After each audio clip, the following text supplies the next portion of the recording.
মোৰ গাৰ্লফ্ৰেণ্ডজনীয়ে মোক মদ খাবলৈ দিয়া নাছিলে, আনকি চিখৰো খাবলৈ দিয়া নাছিলে।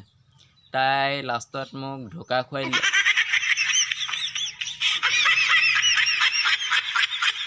মই ঠগন সেইদিনাই খাওঁ যিদিনা মোক দোকানৰ পৰা গৰম মছলা কিনি আনি ঘৰত চাওঁ যে ঠাণ্ডা।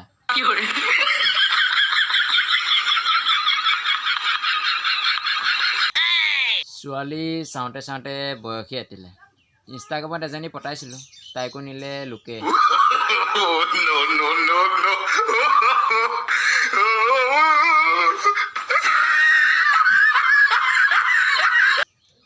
মোৰ জীৱনত সুখ নামৰ এপটো ইনষ্টলেই নহয়। মই এজনী ছোৱালীক প্ৰপ'জ কৰিছিলোঁ, তাই ক'লে মোক ভাবিবলৈ দিয়া। আজি তাই ছোৱালীজনীৰ বাৰ্থডে খাবলৈ যাওঁ, নাজানো আৰু তাই আৰু কিমান দিন ভাবিব।